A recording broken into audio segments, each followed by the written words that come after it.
औज़ुबिल्लाहिमिनश्शैतानिर्रजीम बिस्मिल्लाहिर्रहमानिर्रहीम।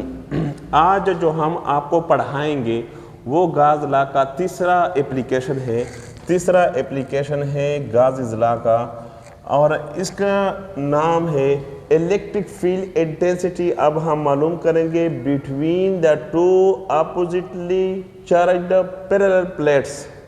ये हमारे पास एक जमा प्लेट से एक मनफी प्लेट से, इसको हम पैरेलल प्लेट्स कहते हैं। ये दोनों सेम डायरेक्शन है, दोनों का सेम डायरेक्शन, इसको हम पैरेलल प्लेट्स कहते हैं।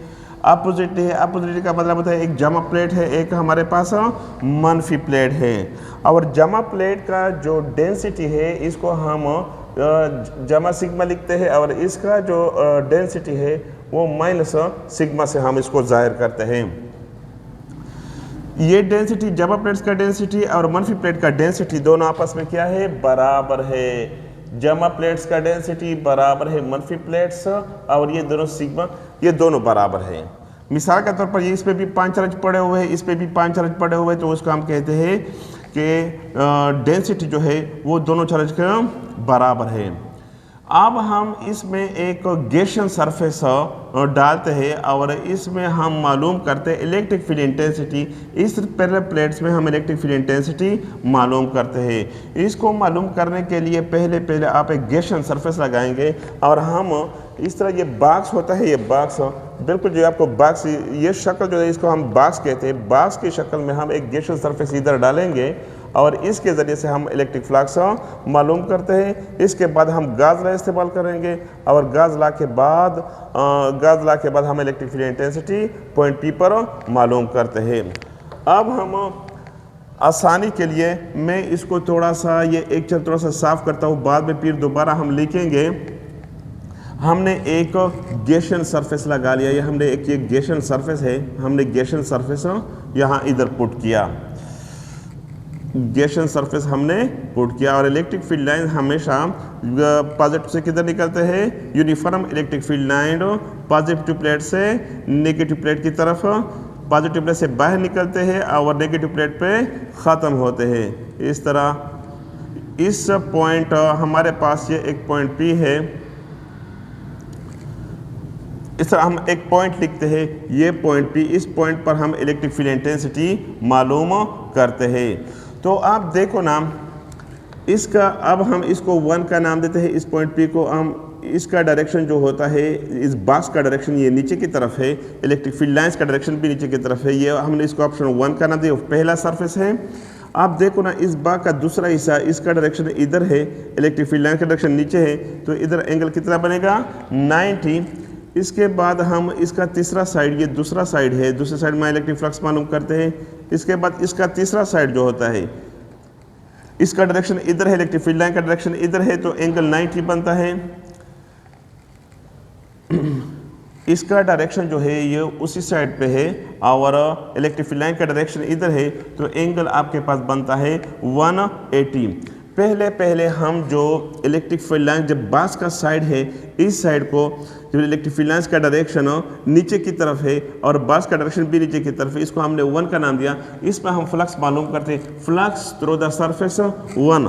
फ्लक्स का फार्मूला हमारे पास बराबर है, फ्लक्स का फार्मूला हमारे पास, फ्लक्स 1 हमारे पास बराबर है E डॉट A, डॉट को हम ख़त्म करेंगे तो आप क्या लगाएंगे, cos theta, EA cos theta हमारे पास आ गया। ये फ्लक्स 1 आ गया। आप देखो ना, फ्लक्स 1 का ये बॉक्स का डायरेक्शन है और इलेक्ट्रिक फील्ड लाइन का डायरेक्शन भी नीचे है, दोनों का डायरेक्शन सेम है। जब दोनों का डायरेक्शन सेम होगा तो एंगल आप लगाएंगे 0 डिग्री, तो एंगल आप 0 लगाएंगे, और cos 0 हमारे पास EA, हमने EA लिखा, और cos 0, और cos 0 हमारे पास बराबर है 1 के। तो हम EA इधर हमने 1 लिखा, तो अब हमने मालूम किया कि फ्लक्स हमारे पास, फ्लक्स 1 हमारे पास बराबर है EA। इसको मैं एक इक्वेशन का नाम देता हूँ, इक्वेशन नंबर 1। अब हम इस दूसरे साइड का फ्लक्स मालूम करते हैं कि इसका डायरेक्शन उधर है और इलेक्ट्रिक फील्ड लाइन का डायरेक्शन नीचे है, तो अब हम B पार्ट लिखते हैं, दूसरा हिस्सा फ्लक्स 2 का हम मालूम करते हैं। फ्लक्स हम मालूम करते हैं, flux through the surface, flux through the surface S2 flux through the surface flux through the surface F2 में हम मालूम करते हैं। इसको मालूम करने के लिए अब हम पुट करते हैं कि फ्लक्स 2 हमारे पास बराबर है ई ए cos थीटा। आप देखो ना, जब सरफेस का डायरेक्शन जो है वो इस साइड पे है और इलेक्ट्रिक फील्ड लाइन का डायरेक्शन इधर है, तो इस दौरान एंगल बनता है 90 डिग्री। एंगल कितना बनेगा? एंगल बनता है 90 डिग्री। 90 बनता है तो ई ए हमारे पास आ गया ई ए cos 90 डिग्री, और cos 90 हमारे पास बराबर है 0 के। तो अब हम लिखते हैं कि ई ए cos इस 0, तो इधर कोई फ्लक्स पैदा नहीं होता है। इसको मैंने, फ्लक्स का मतलब electric field line passing through a certain area, इसको मैं इक्वेशन नंबर 2 का नाम देता हूँ। इसको मैं इक्वेशन नंबर 2 का नाम देता हूँ, इक्वेशन नंबर 2। अब हम फ्लक्स मालूम करते हैं इस तीसरे हिस्से में। ये तीसरा पर्सन जो होता है इलेक्ट्रिक फ्लक्स का डायरेक्शन जो इधर है, इलेक्ट्रिक फील्ड लाइन का डायरेक्शन नीचे है, तो एंगल 90 बनता है और कोई फ्लक्स पैदा। अब हम लिखते हैं कि फ्लक्स मालूम करते हैं, flux through the surface, flux through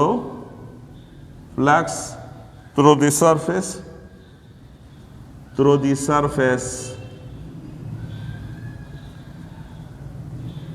3, तीसरे हिस्से का फ्लक्स हम मालूम करते हैं। इसको मालूम करने के लिए पहले आप फ्लक्स 3 हमारे पास बराबर है फ्लक्स 3 ई ए cos थीटा, और फ्लक्स इसका डायरेक्शन इसके साइड पे है और इलेक्ट्रिक फील्ड लाइंस का डायरेक्शन नीचे की तरफ है, तो एंगल 90 बनता है, और cos 90 किसके बराबर है? 0 के। ई ए cos 90 डिग्री और cos 90 हमारे पास 0 के बराबर है, तो हम लिखते हैं कि ई ए 0 और ये हमारे पास बराबर आ गया 0। फ्लक्स 3 हमारे पास कि इधर कोई फ्लक्स पैदा नहीं होता है, इसको मैंने इक्वेशन नंबर 3 का नाम दे दिया। आप देखो ना, जो इसका चौथा हिस्सा, इसका डायरेक्शन इधर है, इसका डायरेक्शन उधर है, इसके चौथे हिस्से पर हम बात करेंगे। Flux through the surface, flux हम मालूम करते हैं, flux through the surface, flux through the surface, flux through the surface, चौथे हिस्से का हम फ्लक्स मालूम करते हैं, चौथे पार्ट का इसका फ्लक्स। आप देखो ना, इस बस का जो फोर्थ हिस्सा है, फोर्थ हिस्सा, इसके साथ हम जमा लगाएंगे, ये जमा प्लेट है, ये भी जमा लगाएंगे, इस तरह ये भी हम लगाएंगे जमा प्लेट। तो इसका चौथा हिस्सा जो है वो फील्ड के अंदर मौजूद होता है, प्लेट के अंदर मौजूद होता है। जब भी प्लेट के अंदर कोई फील्ड, कोई प्लेट का ये हिस्सा मौजूद होता है, तो उस दौरान कोई इलेक्ट्रिक फील्ड मौजूद नहीं होता है। इस दौरान कोई इलेक्ट्रिक फील्ड मौजूद नहीं होता, इलेक्ट्रिक फील्ड मौजूद नहीं होता। इलेक्ट्रिक फील्ड किसके बराबर होता है? 0 के बराबर होता है। अब हम लिखते हैं कि फ्लक्स 4 हमारे पास बराबर है, फ्लक्स 4 यह हम लिखते हैं ई डॉट ई ए cos थीटा। एंगल तो हमारे पास 180 बनता है, एंगल 180 बनता है, लेकिन इधर कोई इलेक्ट्रिक फील्ड पैदा नहीं होता है। जब पैदा नहीं होता है तो इलेक्ट्रिक फील्ड किसके बराबर है? 0 के। ये बॉक्स जो होता है इस प्लेट के अंदर है। जब प्लेट के अंदर बॉक्स होगा, इसका ये साइड है फोर्थ हिस्सा, तो उस अंदर, इसके अंदर कोई फील्ड मौजूद नहीं होता है। जब कोई फील्ड मौजूद नहीं होता है तो ये हमारे पास किसके बराबर है? 0 के। और एंगल किसके बराबर है? 180 डिग्री के। तो फ्लक्स 4 हमारे पास बराबर है, ये हमारे पास किसके बराबर है? 0 हम लिखते हैं, ए मैंने खुद लिखा, और cos हमने लिखा 180 डिग्री। 0 जिसके साथ भी ज़रब करेंगे वही क्या आता है, या इस तरह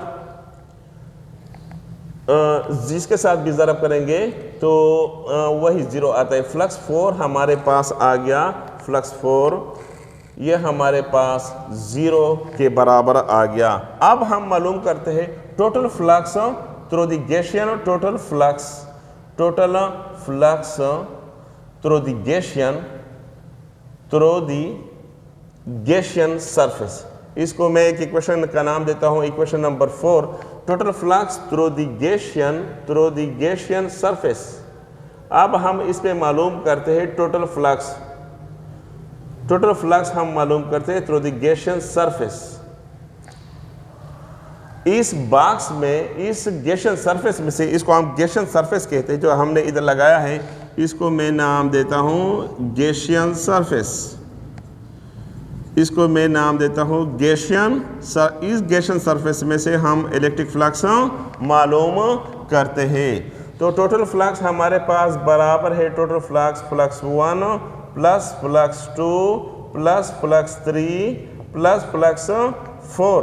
टोटल फ्लक्स हम लिखते हैं फ्लक्स 1, ये हमारे पास फ्लक्स 1 है, ये EA हम लिखते हैं, प्लस फ्लक्स 2 हमारे पास 0 के बराबर है, प्लस फ्लक्स 3 हमारे पास 0 के बराबर है, प्लस फ्लक्स 4 हमारे पास 0 के बराबर है। तो टोटल फ्लक्स हमारे पास आ गया EA। तो इसको मैं एक इक्वेशन का नाम देता हूं, इसको मैं एक इक्वेशन A का नाम देता हूं, इक्वेशन नंबर A। इस प्लेट में से हम इलेक्ट्रिक फील्ड इंटेंसिटी मालूम करते हैं। इसको मालूम करने के लिए हम गाज़ लॉ इस्तेमाल करेंगे। अकॉर्डिंग टू गाज़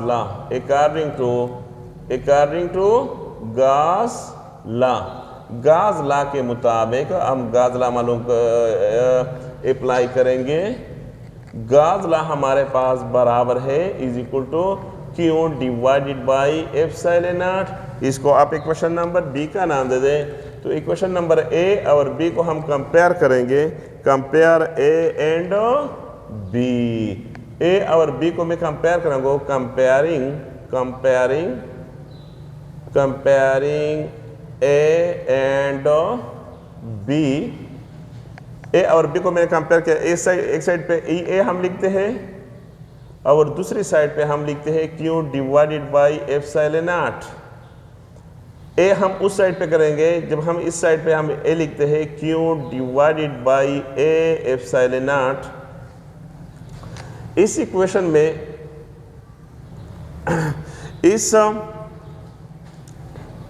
इस प्लेट पे चार्ज पड़े हुए हैं, इस पर जमा चार्ज पड़े हुए हैं, इस पर नेगेटिव चार्ज पड़े हुए हैं। तो इसका पॉजिटिव चार्ज, इसका डेंसिटी पॉजिटिव है, इसका डेंसिटी जो है नेगेटिव है। तो अब हम लिखते हैं कि surface charge density sigma is the surface, sigma is the surface charge density is the surface, sigma is the surface charge density, sigma is the surface charge density. Sigma हम लिखते हैं, सिग्मा हमारे पास बराबर है चार्ज पर यूनिट एरिया। और हम इसको इस तरह भी लिख सकते हैं कि Q हमारे पास बराबर है सिग्मा A। इसको मैं एक इक्वेशन का नाम देता हूँ और इसको इक्वेशन में D का नाम देता हूँ। और D को हम पुट करेंगे, पुट D इन C में पुट करते हैं। अब हम लिखते हैं electric field intensity. Electric field intensity हमारे पास बराबर है Q divided by A। Q की जगह हम ये कीमत पुट करते हैं sigma A divided by A epsilon not. तो ये और ये कैंसिल आ गया, हमारे पास इलेक्ट्रिक फील्ड इंटेंसिटी का फार्मूला आ गया sigma divided by epsilon not. Electric field intensity का ये फार्मूला अब हमने मालूम किया कि अगर एक दो चार्जों के दरमियान अगर एक गैसियन सरफेस पड़ा हुआ है, तो इस किसी पॉइंट पे अगर आप इलेक्ट्रिक फील्ड इंटेंसिटी मालूम करते हैं तो आप इस फार्मूले से sigma divided by epsilon not इससे आप मालूम कर सकते हैं। अगर इन दोनों के दरमियान फ्री स्पेस हो, कोई चीज़ मौजूद नहीं होता है, या इस तरह भी लिख सकते हैं, अगर आपने कोई डाई इलेक्ट्रिक डाल दिया, कोई मीडियम आपने डाल दिया, तो इलेक्ट्रिक फील्ड इंटेंसिटी हमारे पास इसके बराबर sigma divided by epsilon not. इस तरह भी हम लिख सकते हैं। अगर कोई मीडियम आप डालेंगे, मीडियम डालने से आप ये फार्मूला इस्तेमाल करेंगे। अगर कोई मीडियम नहीं होगा तो आप ये फार्मूला इस्तेमाल करेंगे। अगर आपको मेरी वीडियो अच्छी लगी तो तो इसको लाइक करें, शेयर करें और बिल का बटन दबाएं।